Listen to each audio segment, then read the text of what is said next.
Ladies and gentlemen, it is my great pleasure to welcome you for this special lecture about one of our most controversially discussed themes in our society. There is hardly a topic which triggers more emotions than the climate discussion, may be comparable with the nuclear energy debate over the last 30 or 40 years, or actually with the discussion how many immigrants can be taken in and integrated in our country.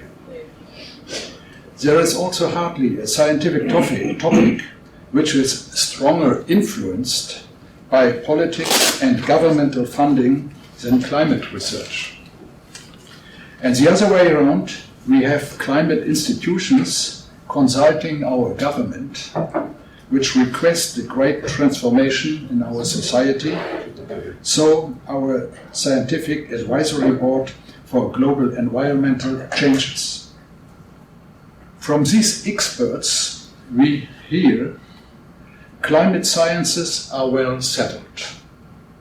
And for them, it is absolutely clear that exclusively humans with their fossil fuel emissions are responsible for any global warming. It is, if this is really so clear, and if the observed increase of atmospheric CO2 is only man-made, this we will hear in this lecture, which will be given by Professor Murry Salby, and it is our great pleasure to have you here today in Hamburg. This for this talk and for an exciting exchange about some additional and actual questions. Your lecture even motivated climate experts from Norway to meet you here. Therefore, a very warm welcome to Professor Jan Erik Solheim from Oslo. Also a very warm welcome to the Vice President of the European Institute of Climate and Energy, Michael Limburg, and to Professor Fahrenholt, well known as former Senator for Environment in Hamburg and co-author of the bestseller Die kalte Sonne.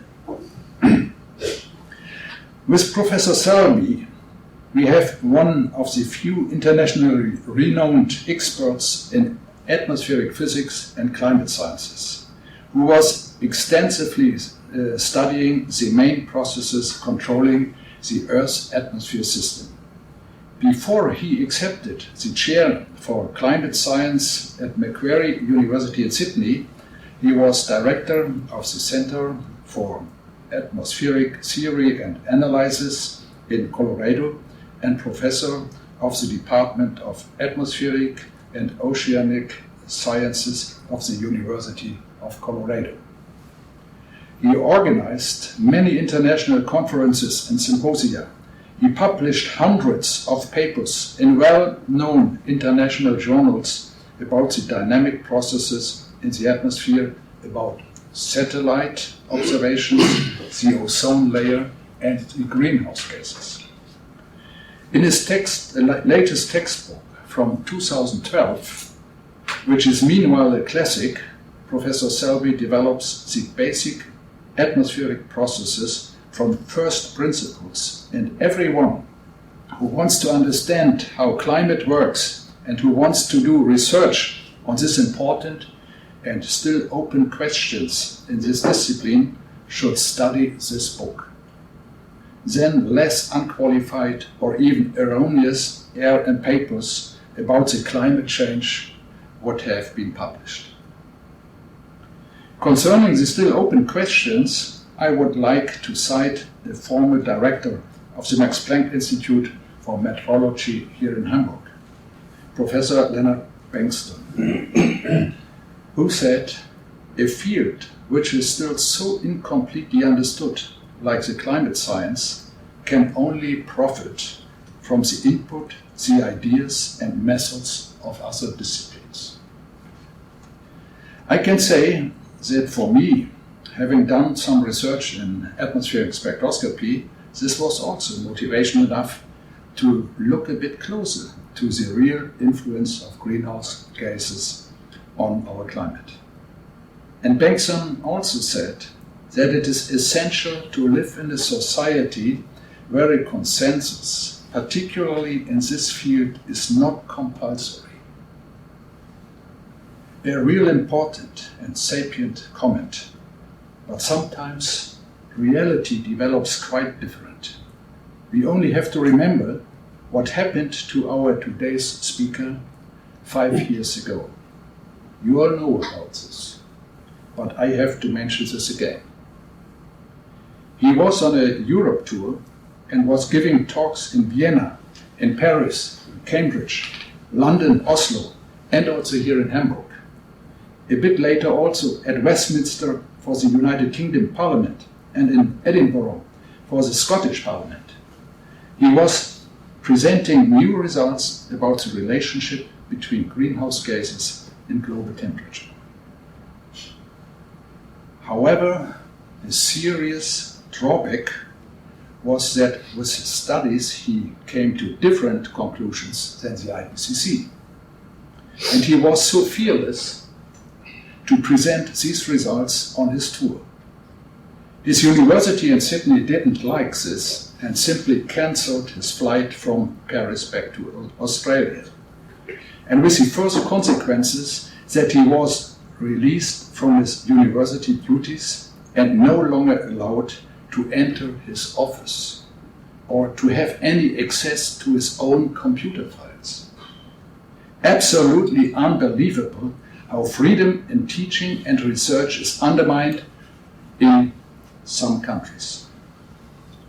But not only in Australia. Unfortunately, also here we have more and more difficulties in presenting our results or our interpretations on conferences, as invited talks, or as lectures in our universities, when they are expected to deviate from the mainstream. Apparently, also our academic institutions have medial outreach is more important than the genuine responsibility to critically scrutinize controversial assumptions and theories. Meanwhile, our academic system is well controlled by several forms of censorship in journals or research applications by respective reviewers who reject articles and applications, and also by attacking or suppressing events which deviate from the party line. This meeting, where Professor Salby can present his latest studies about the climate cycle, and studies he luckily continued after he was dismissed from Macquarie University. The key question of his presentation today is, what is really behind the increase of atmospheric CO2? We are very excited to listen to your new results.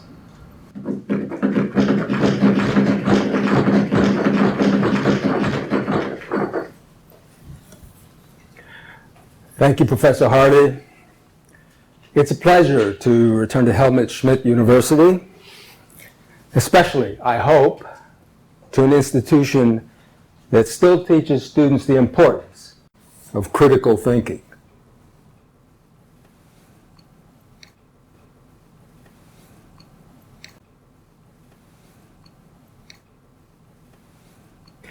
The theme of today's lecture is carbon dioxide in the atmosphere. It's the gateway to projected changes of climate. But even more fundamental is an underlying theme. This is a story about truth. Why we pursue it, and how eventually it is found. History has shown repeatedly that where it's not found is in the den of vested interests. The popularized view of CO2 has been promoted in significant part by news media and Hollywood. These days, there's not a lot of difference. The premise for the proclaimed changes is increasing atmospheric CO2.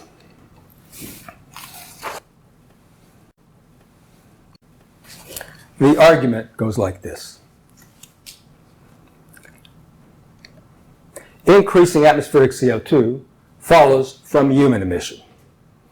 It increases global mean temperature, which allegedly then cascades to all manner of climate impacts.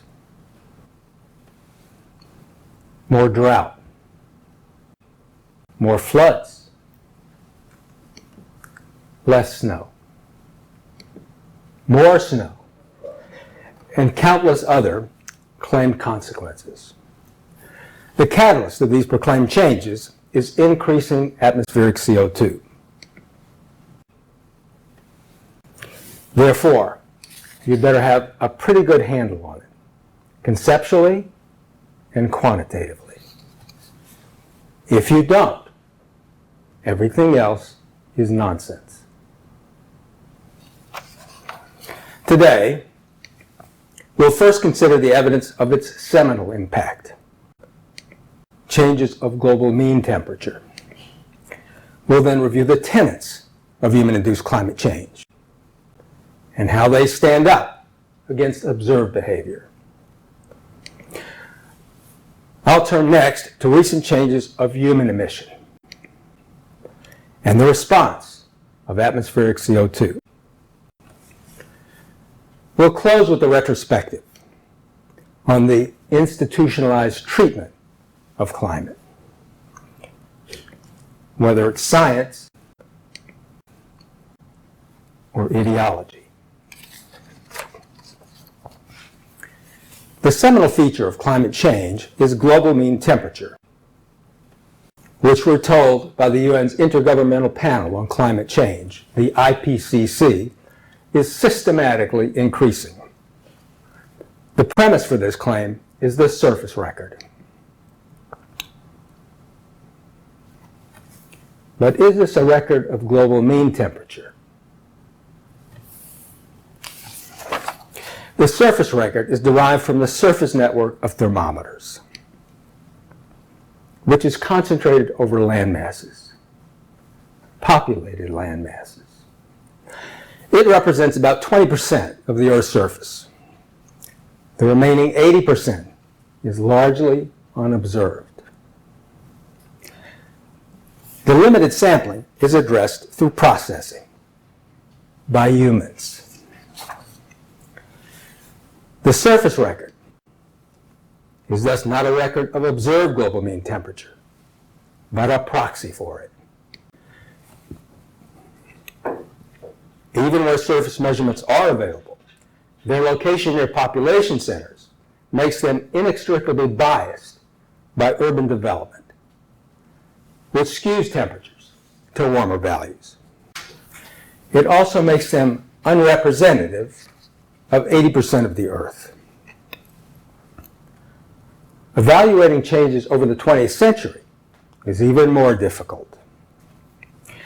If observations are limited to sites that operated over most of the 20th century, the surface network reduces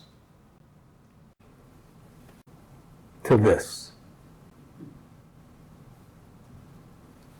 The mean over these sites is little more than U.S. temperature, which is controlled not by global energetics, but by neighboring ocean.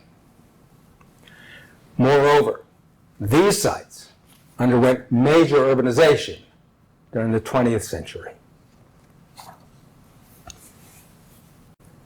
To account for these limitations, the observed records are subjected to processing. The resulting proxy has been revised repeatedly. Subsequent manipulations to make it new and improved. What changes in these revisions is not the observations. They can't be reproduced. What changes is their interpretation. Its impact is transformative. In blue is the mean of U.S. measurements, all that's available to infer global mean temperature across the 20th century. It exhibits little, if any, systematic change. Processing rules the record in red.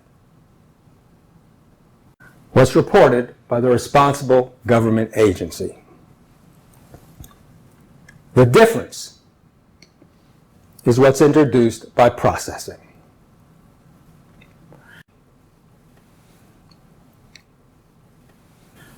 So you see, there really is human-induced warming. It's just not induced in the atmosphere.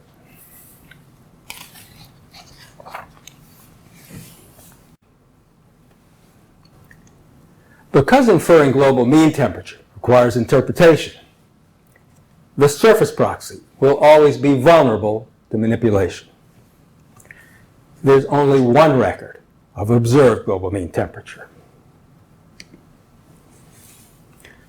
Satellite observations provide nearly global coverage that's unbiased by urban development. Spanning 4 decades, the satellite record exhibits little systematic change. Since the 1996 El Nino, global mean temperature has hovered about a constant value. The so-called pause in global warming. In truth, the term pause is a misnomer. There was nothing to pause.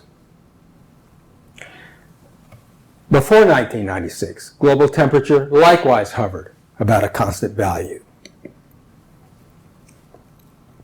Separated from later values by a brief step in temperature.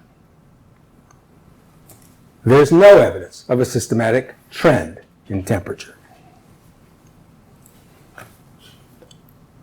The surface record, unlike the satellite record, which is clouded by ambiguity, is relied upon for claims of global warming. If that proxy record, which has been subjected to repeated manipulation, turns out to have no systematic trend, we won't have to worry about the real record.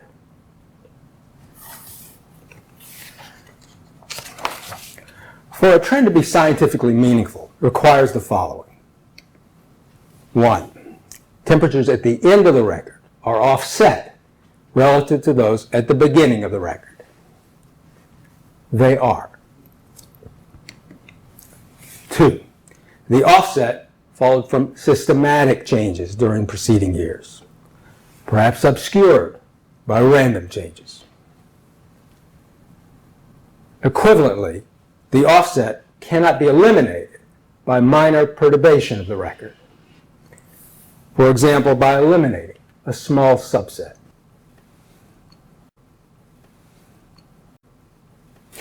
As in the satellite record, the surface record exhibits a plateau in the last 2 decades.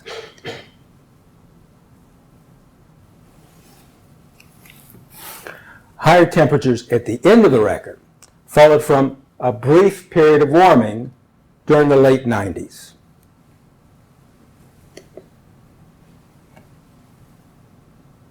Only 4 years. Without warming during those 4 years, the recent offset vanishes.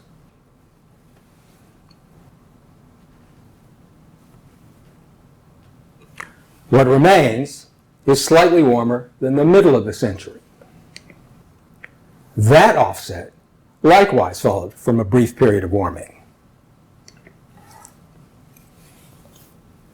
This one during the late 70s. Again, only 4 years. Without that brief period of warming, the temperature record is flat for the last 70 years.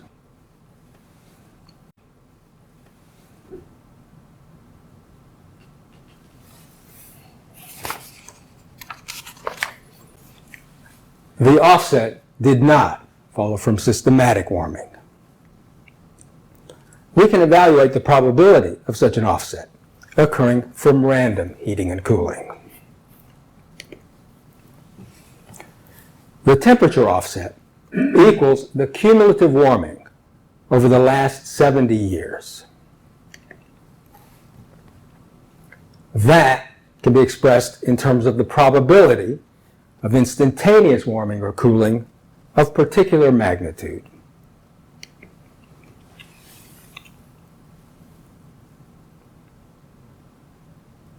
It, in turn, is proportional to the expected value of instantaneous warming.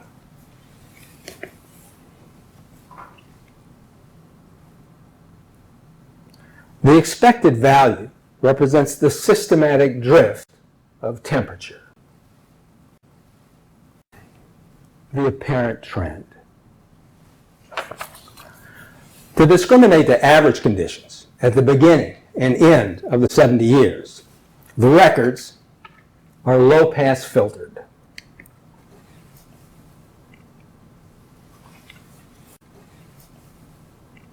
For the full record, inclusive of temperature offset, the probability density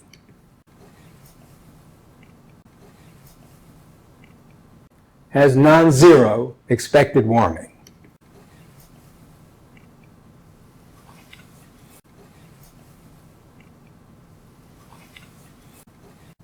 It corresponds to the observed offset of 0.6 degrees. For the perturbed record, exclusive of temperature offset, the probability density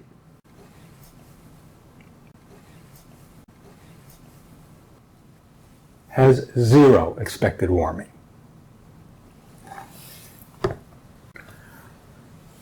For the observed offset to be distinguishable from one that's produced by random warming and cooling, the probability of warming or cooling equal to or greater than what's observed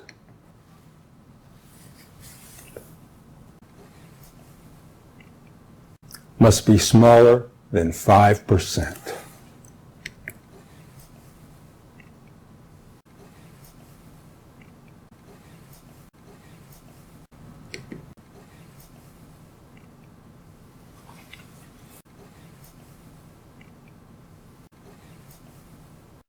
It isn't even close.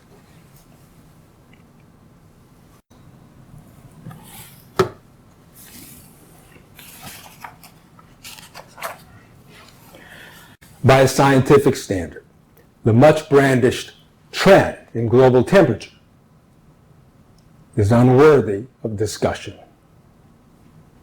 Oh, it's good for headlines. It just has little physical basis. We'll soon see the origin of those headlines. Consequences. With virtual certainty, slightly warmer global temperature today did not result from systematic warming during preceding years, but from random episodes of warming and cooling. The responsible episodes of warming and cooling are independent of one another and of time. It follows that they, and the slightly warmer temperature they produced, are independent of any property that increases systematically.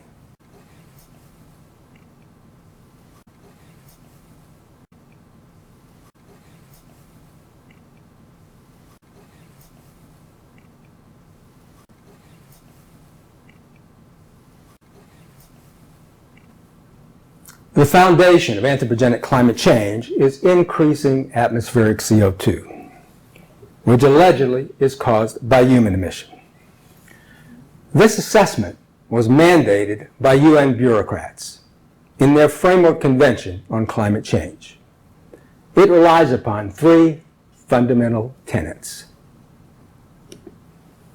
Tenet 1. Isotopic changes of atmospheric CO2, like changes of carbon-13, are the signature of human emission.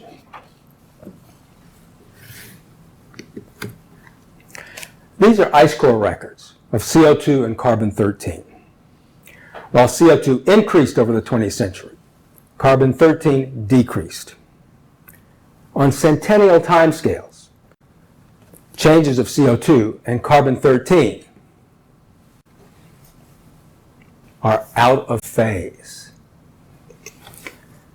This is allegedly a unique signature of fossil fuel emission. Well, no. We've previously shown that the same changes are inherent to natural emission. This is the more recent observed record of net CO2 emission, natural plus human. It undergoes large interannual excursions by as much as 100%.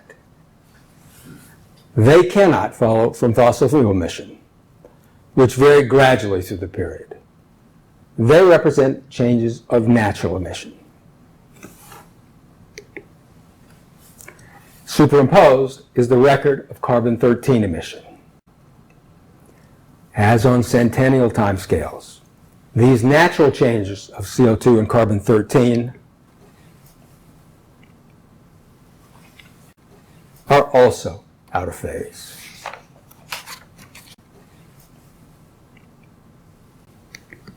Tenet 2.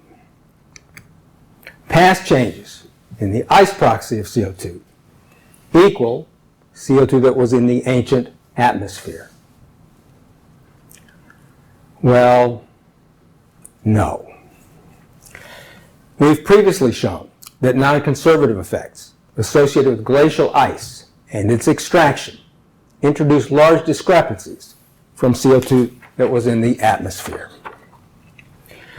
When those effects are accounted for, CO2 changes that occurred in the atmosphere are underestimated by CO2 changes in the ice proxy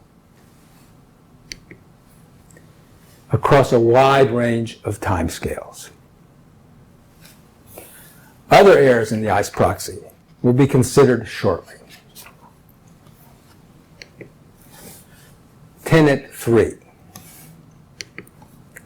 Natural processes are a net sink of atmospheric CO2. The argument goes like this. The budget of atmospheric CO2 can be rearranged into the following form, where the left-hand side, natural emission and absorption, is entirely natural.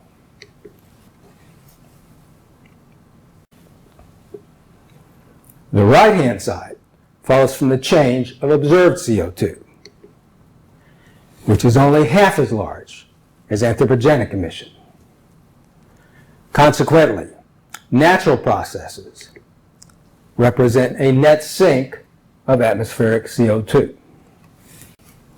Therefore, it's argued, increasing CO2 positively, absolutely has to be caused by human emission.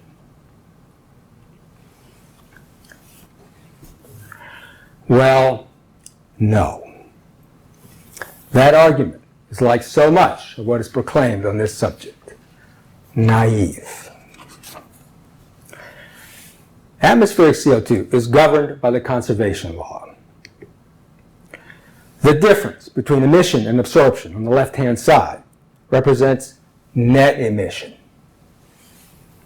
the component of emission not offset by absorption. Net emission equals the rate at which CO2 increases.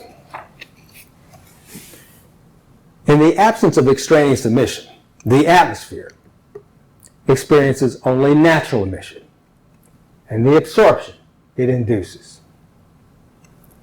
Their difference is net natural emission, which in the conservation law forces an increase in the natural component of CO2.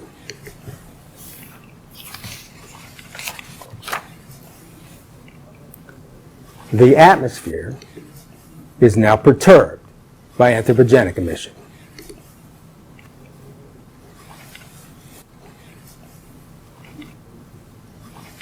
and the absorption it induces. Their difference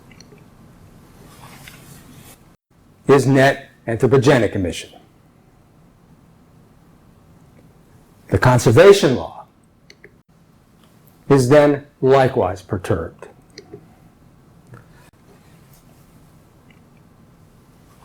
Now involving net natural emission and net anthropogenic emission, which jointly represent total net emission. They force an increase in total CO2. During the satellite era, anthropogenic emission increased systematically by 65%. Total net emission from both components is observed. It underwent large interannual excursions, but little, if any, systematic change. The observed evolution tracks surface conditions, mostly temperature, which regulates natural emission and absorption. Total net emission, once observed, is intrinsically sensitive to temperature. Even a minor increase of temperature induces a major increase of net emission. It's noteworthy that methane obeys the same relationship to temperature. Anthropogenic emission, on the other hand, is independent of temperature. The observed record shows that the leading order, total net emission, is a function of only temperature, despite a 60% increase in anthropogenic emission. There's only one way this can happen. Net anthropogenic emission was much smaller than net natural emission.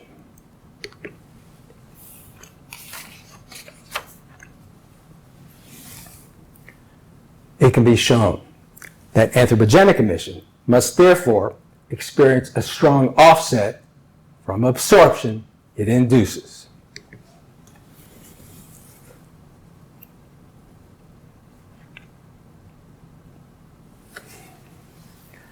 When the conservation law is rearranged with natural components on one side, it contains a strong cancellation between anthropogenic emission and anthropogenic absorption. It then reduces to a form largely independent of anthropogenic emission. CO2 is thus controlled by net natural emission.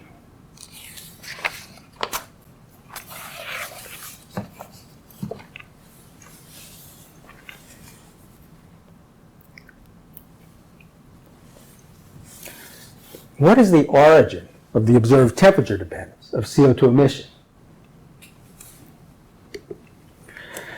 Plotted here is local emission and absorption over ocean.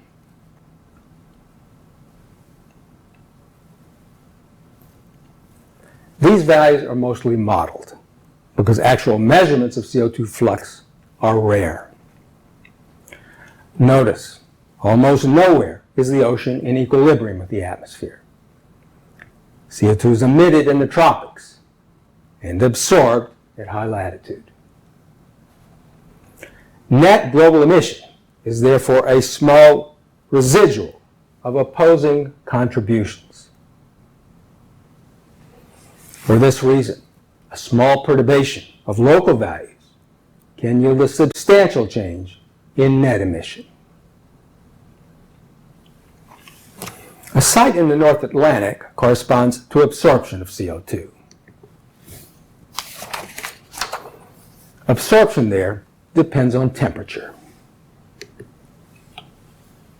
inversely. For each degree of temperature increase, absorption is reduced by 16%. That's equivalent to a 16% increase in emission.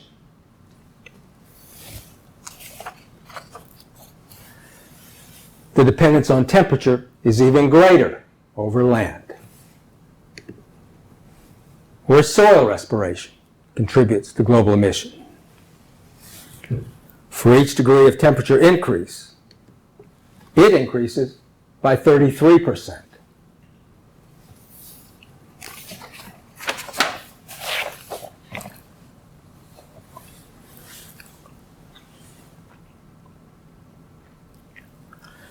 These observed contradictions to the tenets of anthropogenic climate change reflect a principle that's integral to science.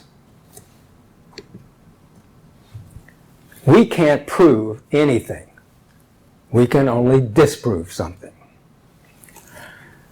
Feynman, considered the greatest mind since Einstein, also recognized the consequence of this principle. Eventually, the truth will out. This recognition dates back to the dawn of the Age of Enlightenment, to the father of the modern scientific method. Truth is the daughter of time.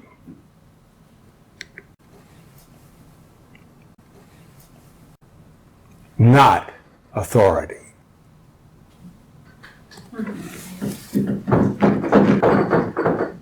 For atmospheric CO2, the premise of anthropogenic climate change, that time has arrived.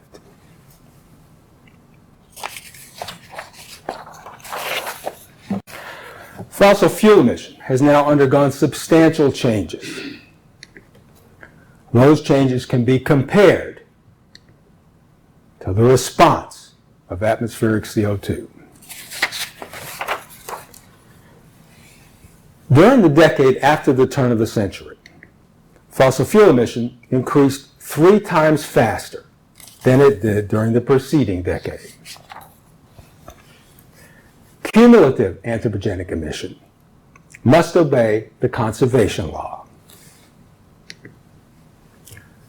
For CO2 to increase, it must therefore have 2 components. A component equal to absorption of CO2, which offsets its removal. It's the compensated component of anthropogenic emission, plus additional emission equal to the increase of anthropogenic CO2. It's the non-compensated component. This component of anthropogenic emission is equivalent to net anthropogenic emission.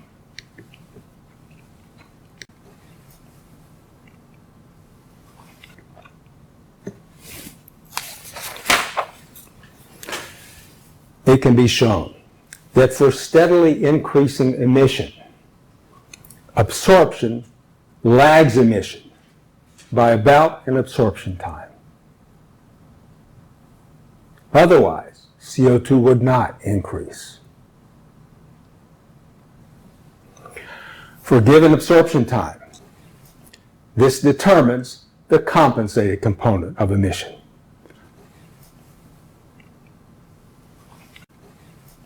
The part canceled by absorption. That, in turn, determines the non-compensated component, the part responsible for increasing CO2.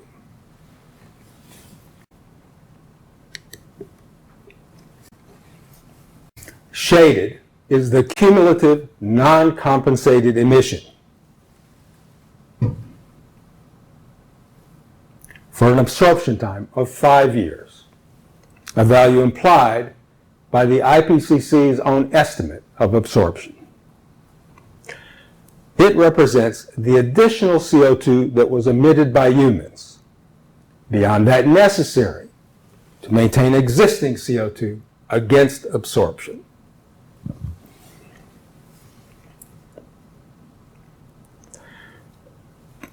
Additional emission in the second decade was 3 times that in the first decade. The increase of anthropogenic CO2 during the second decade must therefore be 3 times as large as during the first decade.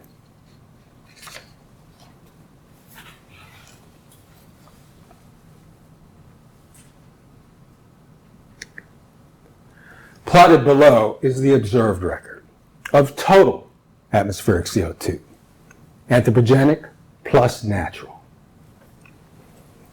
It increased almost linearly, with no change in growth. Consequently, the increase in the second decade was almost identical to the increase in the first decade.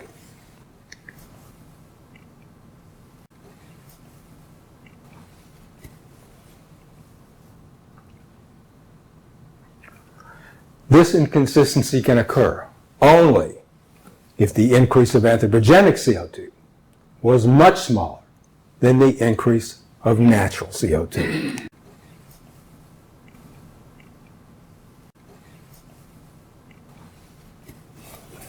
A change in the growth of anthropogenic emission must change the growth of anthropogenic CO2. It can be compared against the observed growth of total atmospheric CO2.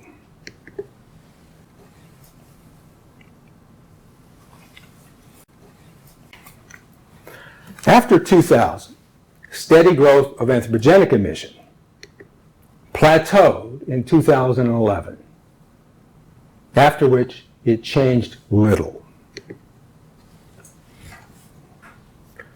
The disparate growth of anthropogenic emission during these 2 decades requires different growth of anthropogenic CO2. In the observed record of total CO2, a change of growth is not evident. CO2 increased steadily across the 2 decades at a nearly constant rate. Away from the 2016 El Nino, deviations from linear growth are minuscule, smaller than 1 ppmv. The growth of anthropogenic CO2 is controlled by 2 opposing influences in the conservation law. Anthropogenic emission, which forces CO2 growth, and the absorption time, which opposes it. It can be shown that the time for CO2 growth to respond to the change of emission after 2011 is an absorption time. For long absorption time, anthropogenic CO2 will continue to grow through accumulation in the atmosphere. For short absorption time, it will equilibrate to the nearly constant emission after 2011. Integrating the conservation law provides a family of CO2 evolutions, each one corresponding to a different absorption time. For an absorption time of 50 years, half a century, comparable to what's relied upon by the IPCC, growth of anthropogenic CO2 continues to accelerate in the second decade, even though anthropogenic emission then had plateaued. Consequently, anthropogenic CO2 diverges noticeably from linear growth by 12 ppmv. An absorption time of 5 years is an order of magnitude shorter than what's relied upon by the IPCC. growth of anthropogenic CO2 then begins to level off in the second decade.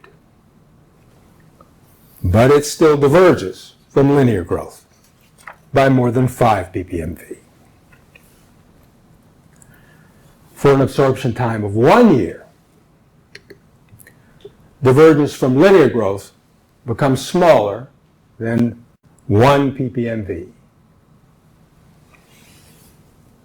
However, these conditions yield mean anthropogenic CO2 of only 3 ppmv.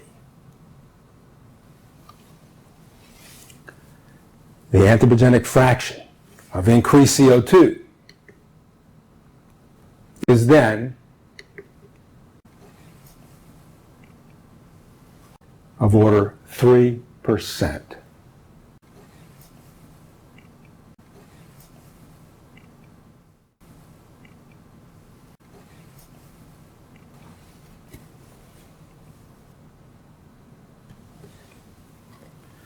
If you followed previous analysis that I've presented, which are independent of this analysis, this number should look familiar.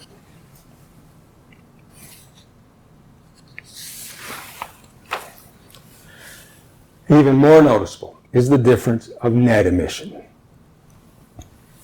During the 2 decades, anthropogenic emission increased by more than 50%. Net emission, the total actually observed, underwent little, if any, systematic change.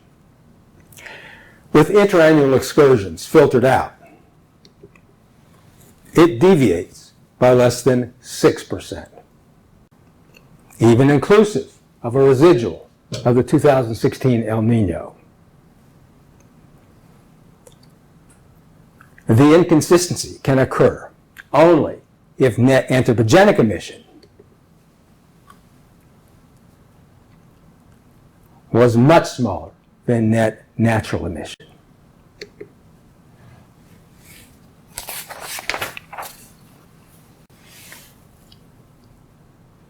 For an absorption time of 50 years, net anthropogenic emission increases systematically by 0.85 ppmv per year.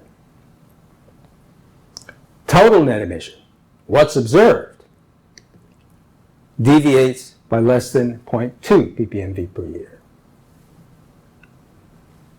even inclusive of the residual of the El Nino. For an absorption time of 5 years, net anthropogenic emission still deviates by 0.3 ppmv per year.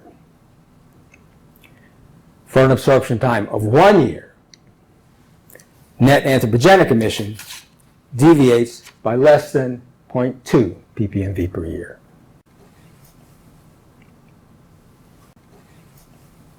Net anthropogenic emission is then about 0.1 ppmv per year. Total net emission, what's actually observed, exceeds 2.1 ppmv per year.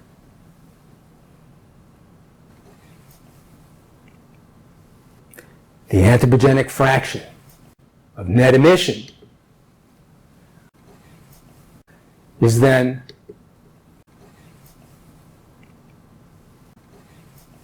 smaller than 5%.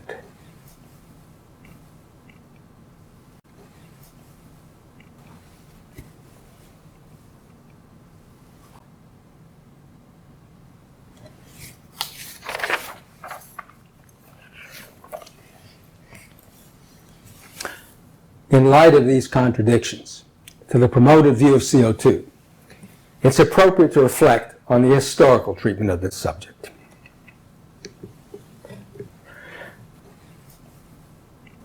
Parties who have been institutionalized have become less able to think and act independently because of having lived under the rules of an institution. Feynman had a term for this phenomenon: cult science. The mandate of climate change by UN bureaucrats opened the floodgates to public resources. It spawned countless claims and predictions by parties who promptly became government experts. Those claims which can be tested have now amassed a lengthy record of failure. This should hardly come as a surprise. Historical treatment of this subject is soft science, a branch of geography concerned with cataloging and comparing natural features, like tree rings, sediments, and fossilized remains. Features whose representation of atmospheric behavior is fuzzy, if not dubious. Absent is the rigor that's necessary for understanding, because those descriptive treatments lack physical laws that unambiguously govern the behavior. But don't take my word for it. Because of the success of science, there is a kind of I think a kind of pseudoscience that social science is an example of a science which is not a science. They don't do scientific. They follow the forms. You gather data, you do so and so forth, but they don't get any laws. Haven't found out anything. But what happens is, at an even more mundane level, we get experts on everything that sound like they're sort of scientific expert. They're not scientific. They sit at a typewriter and they make up something like, food grown with fertilizer that's organic is better for you than food grown with fertilizer that's inorganic. May be true, may not be true, but it hasn't been demonstrated one way or the other. But they'll sit there on the typewriter and make up all this stuff as if it's science, and then become an expert on foods, organic foods, and so on. There's all kinds of myths and pseudoscience all over the place. See, I have the advantage of having found out how hard it is to get to really know something, how careful you have to be about checking the experiments, how easy it is to make mistakes and fool yourself. I know what it means to know something. And therefore, I see how they get their information. And I can't believe that they know it. They haven't done the work necessary, haven't done the checks necessary, haven't done the care necessary. I have a great suspicion that they don't know, that this stuff is, don't know, and they're intimidating people by it.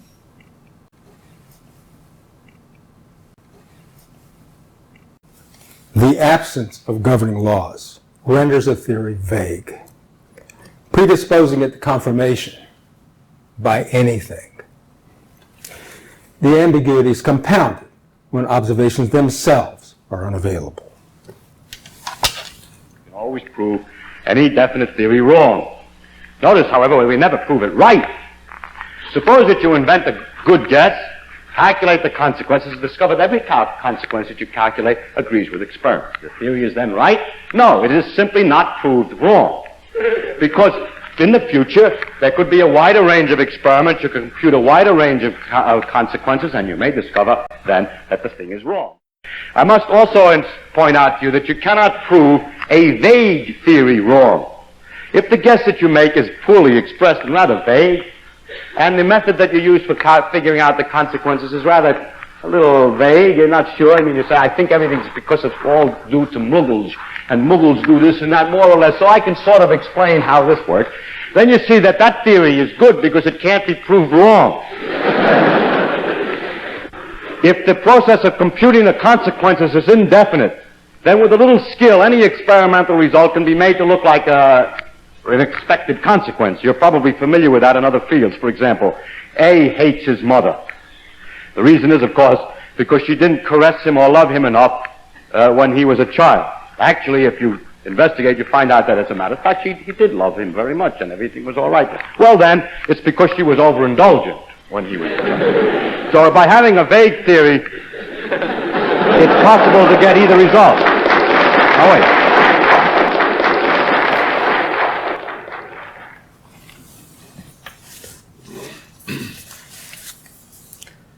Pseudoscience is not how we got to the moon. It is, however, endemic to the climate change industry. We enjoy the benefits of the Age of Enlightenment. which is guided by reason. The instrument of reason is inquiry. We learn by questioning. In real science, understanding is constantly tested. With removal of questioning, the age of enlightenment reverts to an age of fear and superstition. We previously showed that much of the 20th century increase of CO2 can be accounted for by changes of natural emission that depend on temperature. Professor Hardy later showed that when nonlinearity is represented, the same mechanism can account for ancient changes of CO2 in proxy records. Hardy's analysis was not welcomed by the climate change industry. The journal received a criticism by Kohler et al., which sought to undermine Hardy's results. The criticism was little more than a reiteration of the party line, fundamental assumptions relied upon by the IPCC. Hardy then submitted a rebuttal which eviscerated the criticism, along with those assumptions of the IPCC. What happened next will be a landmark in the history of science. The journal published the criticism of Hardy's work, but it censored Hardy's rebuttal, which it refused to publish.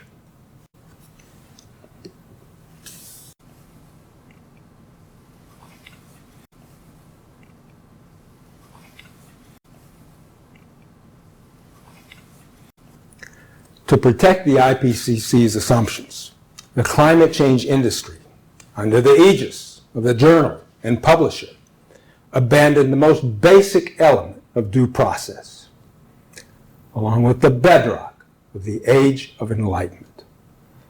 That reason be informed by all sides of an issue. This is not the first resort to such tactics. It surfaced repeatedly in human history to justify ideology over reason. If you're wondering what they sought to conceal, even from the scientific community, this is your lucky day.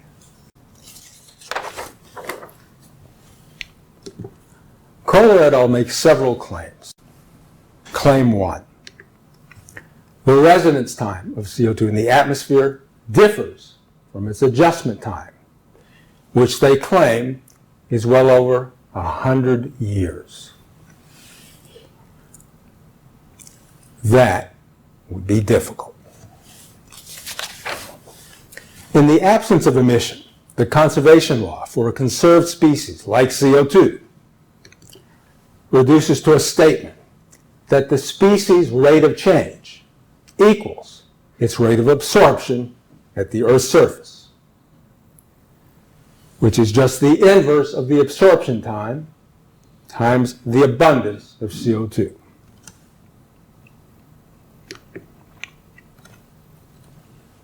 The species must then decay exponentially,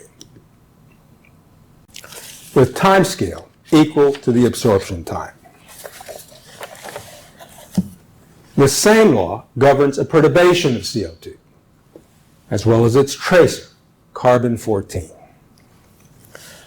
Nuclear bomb testing during the 50s and 60s elevated carbon-14.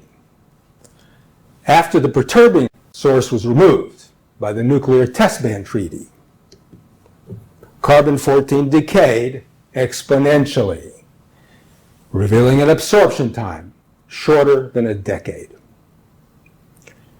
As shown previously, the observed decay represents net absorption of C14, inclusive of its re-emission at the Earth's surface. The actual absorption time can be only shorter. In the presence of multiple absorbers, absorption in the physical world proceeds at the collective rate, equal to the sum of the individual absorption rates.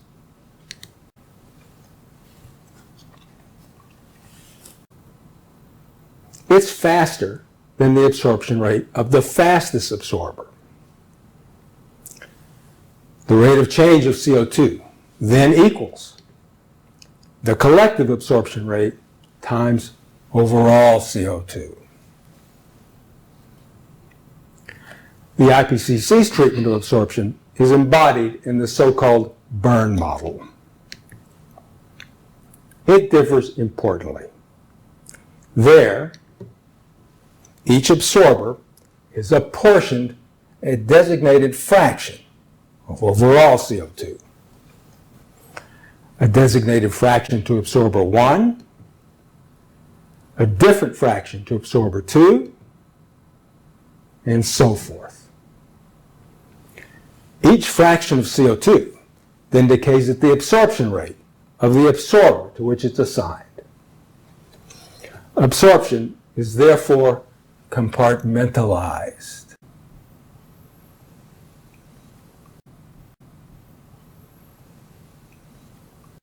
Because of this feature, the rate of change of CO2 does not equal the collective absorption rate times overall CO2.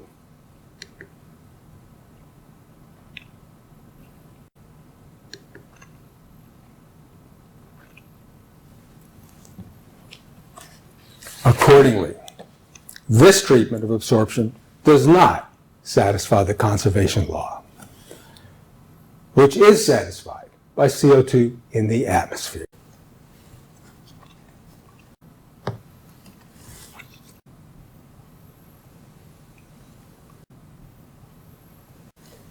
The consequence of this failure is pivotal.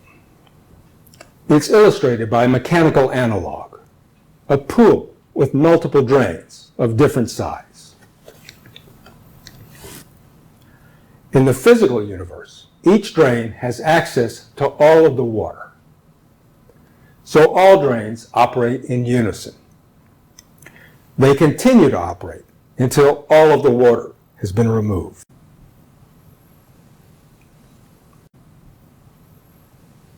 The collective removal rate is the sum of those of the individual drains.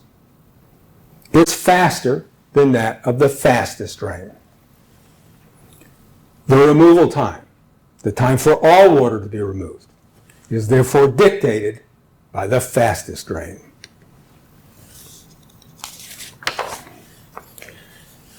In the IPCC universe, absorption is compartmentalized.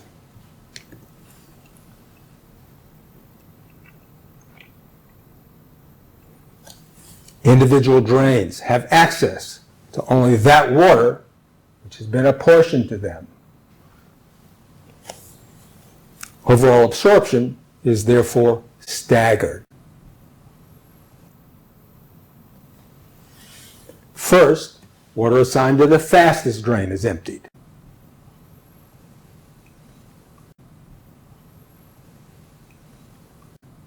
Thereafter, the fastest drain sits idle.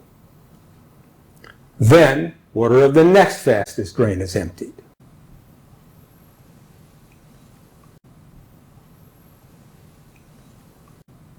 Thereafter, it too sits idle, until finally, water of the slowest drain has been emptied.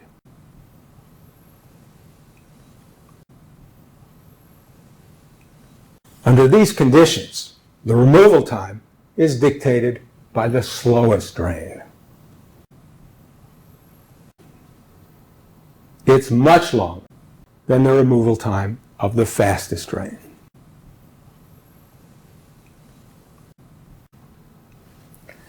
In fact, one compartment of the burn model has no drain, making the removal time infinite. For CO2, its residence time in the atmosphere equals the time for its removal at the Earth's surface, the time for its absorption there, because that's the only mechanism available for its removal. It's 1 to 2 orders of magnitude shorter than what's relied upon by the IPCC. It's so-called adjustment time, a device likewise cited by Kohler et al. To distinguish the adjustment time, the climate change industry introduces a constant background absorption, A0, in addition to normal absorption, which is proportional to CO2 abundance. This leads to an adjustment time of order 100 years. It's much longer than the residence time of CO2, which is of order a year.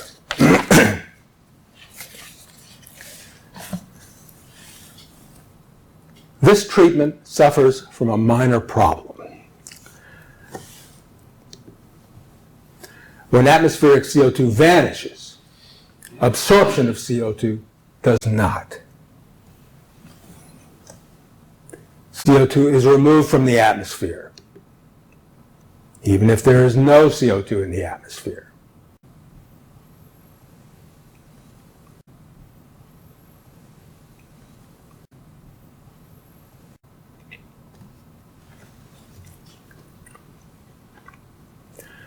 What universe this treatment describes is unclear. What is clear is that it is not the physical universe. Were this error committed in a PhD examination at a reputable university, it would result in immediate disqualification.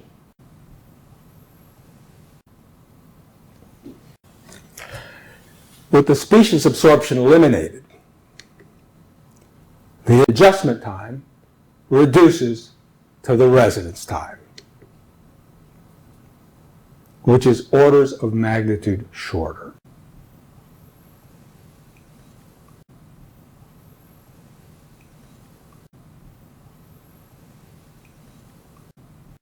The consequence of this error is transformative. It grossly exaggerates the accumulation of CO2 in the atmosphere, which then exceeds 1,000 ppmv. Under the conservation law, CO2 attains levels only a fraction as large.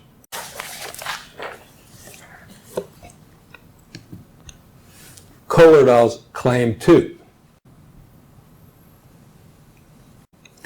The treatment of carbon neglects changes in land, ocean, the biosphere, marine sediments, etc., etc.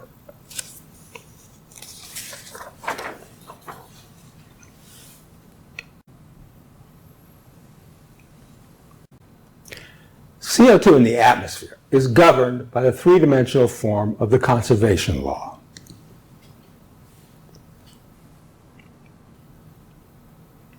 Averaging over the volume of the atmosphere reduces it to the conservation law for atmospheric mean CO2.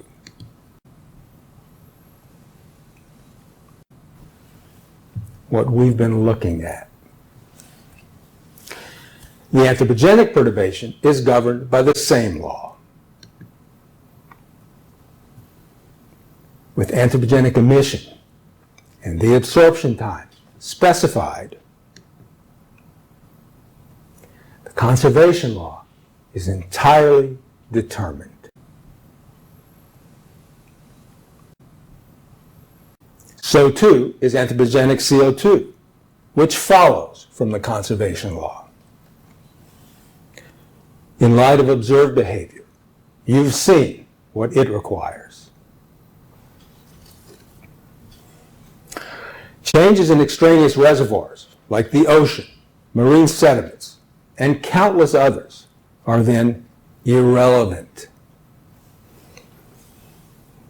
For those in pursuit of truth, that's fortunate, because those global properties are virtually unobserved.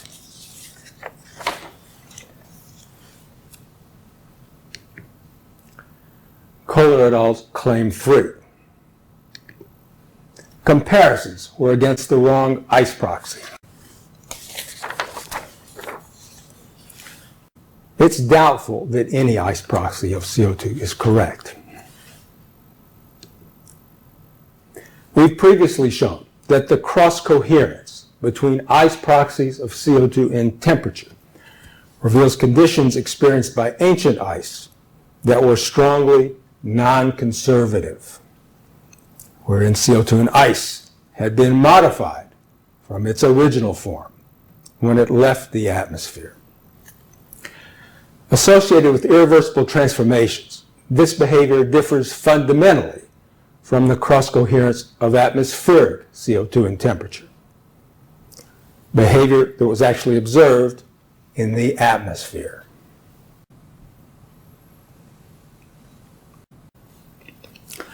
The non-conservative conditions experienced by ancient ice make ice proxies of CO2 unreliable, fraught with uncertainty. It's for this reason that ice proxy CO2 requires interpretation, processing, which converts measured values into what they should be.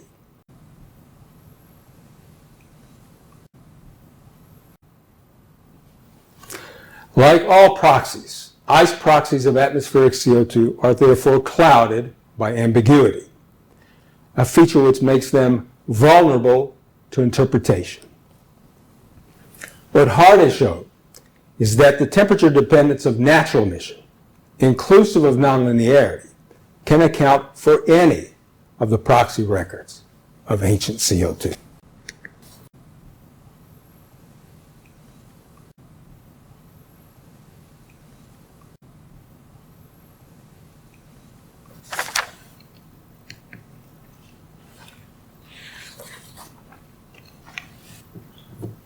To support the veracity of ice proxy CO2, Kohler et al. Also claim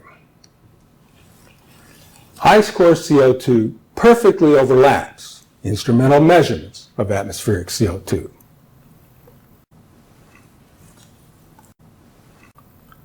Really?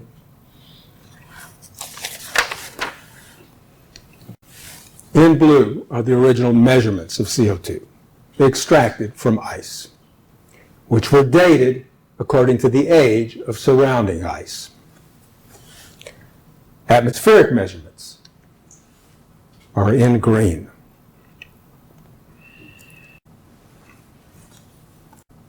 They don't agree. Well then, it must be because the age of the gas differs from the age of surrounding ice. Take two. The measured values of CO2 were then processed, invoking an ad hoc adjustment.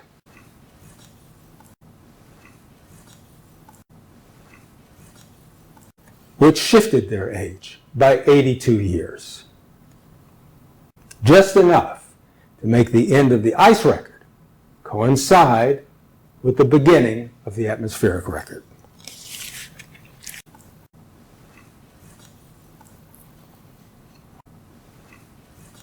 Sound familiar?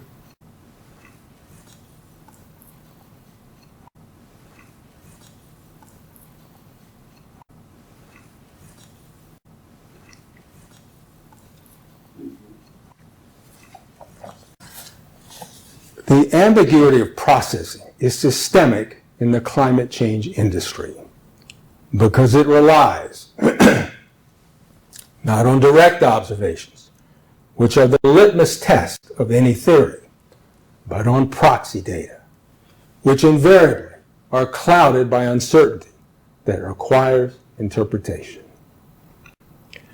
Proxies are no substitute for actual observations of atmospheric behavior. Those observations are now long enough to test this theory. You've seen what they require.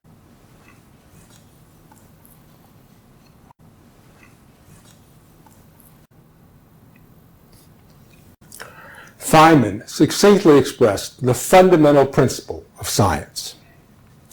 We search for a new physical law through the following process. First, we guess. Then we perform a calculation to see the consequences of the guess.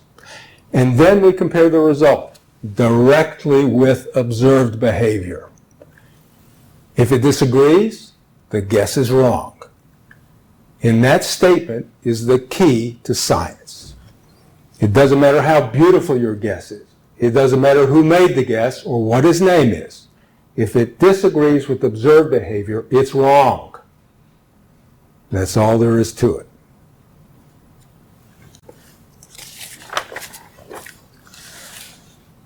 The treatment of Hardy's rebuttal sends a chilling message to the scientific community. Those who dare to publish evidence that's unsupportive of the climate change agenda will be roundly criticized in a published comment. When they seek to publish a rebuttal, they will be silenced, prevented from uttering a peep in their defense. Censorship of Hardy's rebuttal, let alone to a defective criticism, will intimidate all but the most committed. It's equivalent to an employer holding misconduct proceedings against an employee whom the employer has sequestered overseas.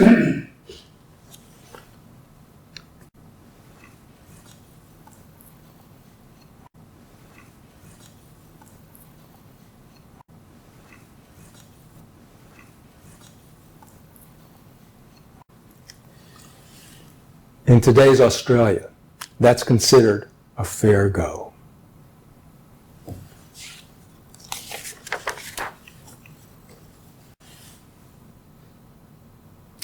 Suppression of evidence that falsifies underpinnings of the climate change industry supports a crisis of convenience. It served as a device to fund all manner of irrelevance, which is marketed as science. Climate projections based on prediction of atmospheric CO2, which clearly is not understood.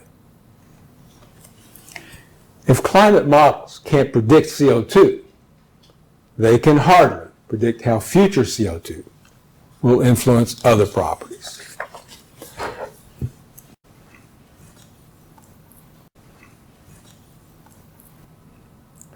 The impact of anthropogenic climate change on the brown butterfly, on emotion and morality, on literature and science fiction, on crabs, seaweed, plant sexuality,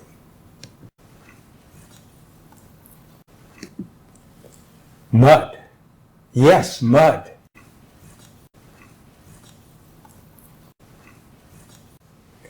And the impact of climate change on the Australian cuckoo.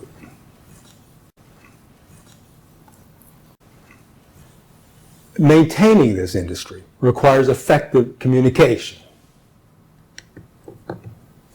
to the naive masses, performed under the support of scientific agencies.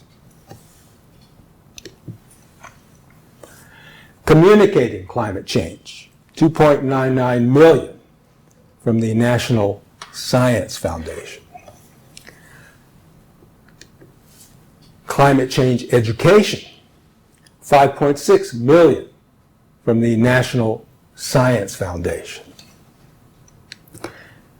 Climate in the newsroom, 2.6 million from the National Science Foundation.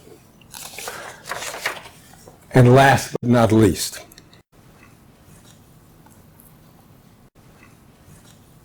Climate Change, the musical, sponsored by, you guessed it, the National Science Foundation, to the tune of $700,000, all supported by the public's resources, for its own good, of course.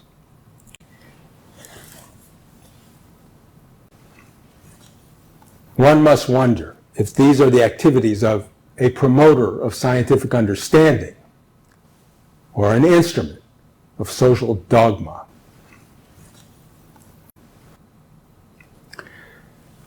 The real travesty in this affair is what, on the grounds of a contrived crisis, has been ignored. While countless resources are diverted to a crisis of convenience, the real mechanisms, those behind changes of regional climate, have been relegated to the dustbin of ignorance.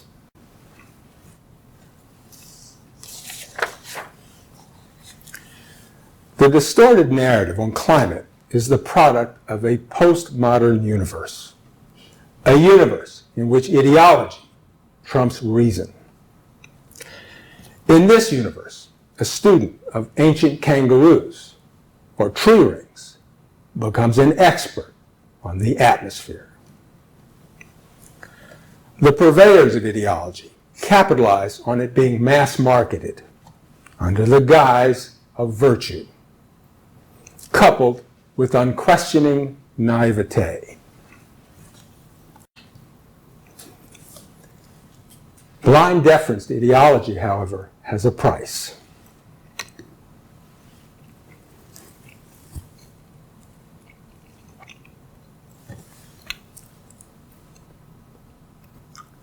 In more ways than one.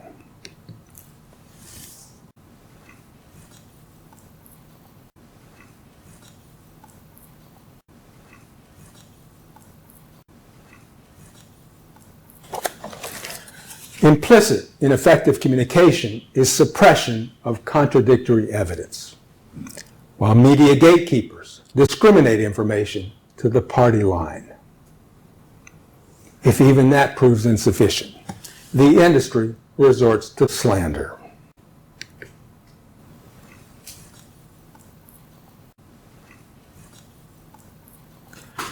An organized PR campaign, well-funded by vested interests, to subordinate and intimidate dissent. Some examples from those with the temerity to question the party line. WikiLeaks revealed that Legum was misrepresenting my work in a political campaign on behalf of billionaire Tom Steyer, a decade-long effort to destroy my academic career through bullying, politicking, and spreading lies. Roger Pilkey. I've been put under enormous group pressure. I will start to worry about my health and safety. It reminds me of the time of McCarthy. Leonard Bankston. Those still alive are the subject of constant public abuse and libel, leading several, like Bankston and Tennekes, to withdraw from the field. Richard Lindzen. And lastly, after I presented my research, Macquarie University notified me, its purported chair of climate, that my role was being altered. You will be assigned to tutoring, marking, and fieldwork in non-climate units. We will be moving you to a situation where your teaching will be to help others. This will be your new teaching role. Yours truly. I notified Macquarie where it could position my new teaching role.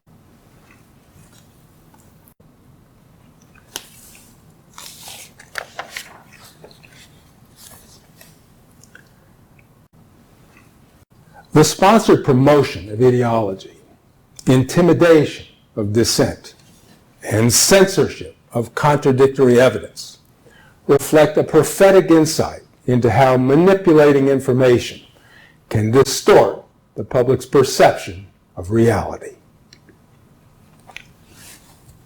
Who controls the past controls the future.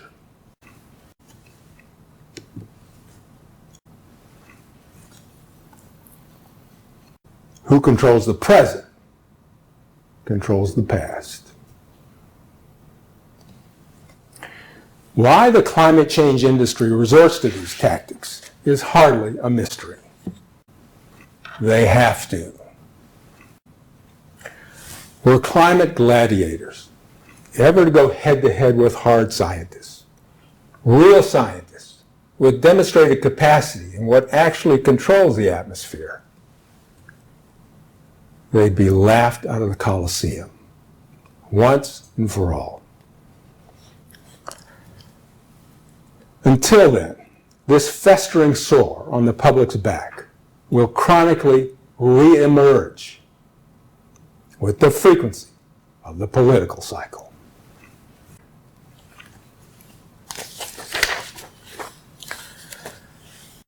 There's only one protection against this perversion of science.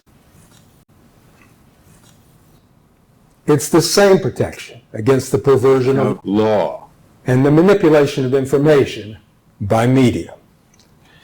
Ensure that both sides are represented. Where that protection is circumvented is not science, nor any legitimate process, because it blocks the avenue to truth. The importance of this safeguard was illustrated by the Challenger disaster, when the space shuttle exploded on launch.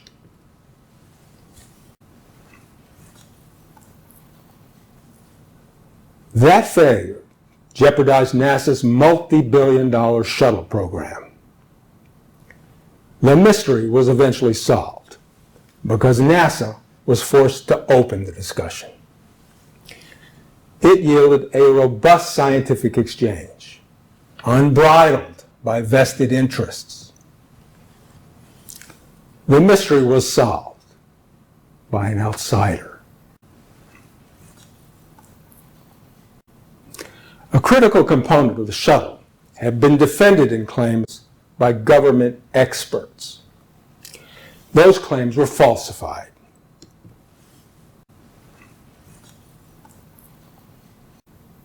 By Feynman.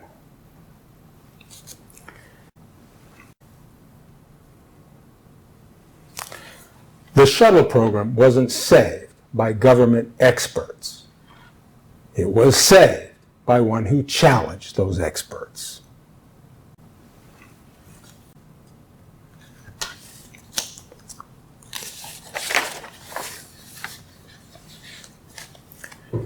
The promoted view of atmospheric CO2, the foundation of the climate change industry, is the product of a universe in which atmospheric CO2 changes only through human emission,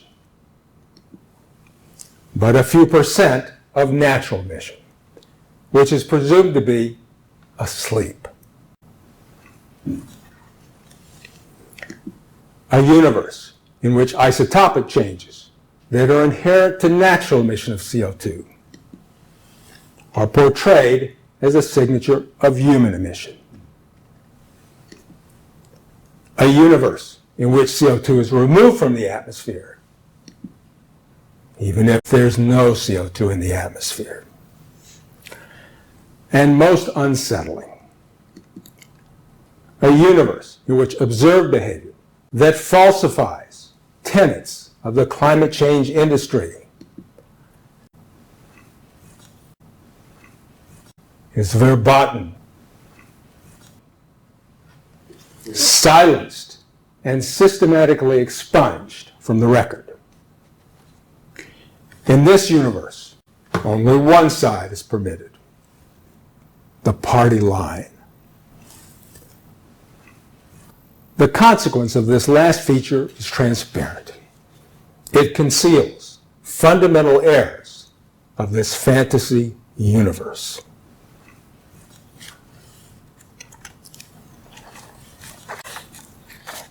This universe is not governed by the laws of physics or any hard science.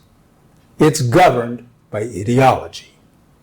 The end justifies the means.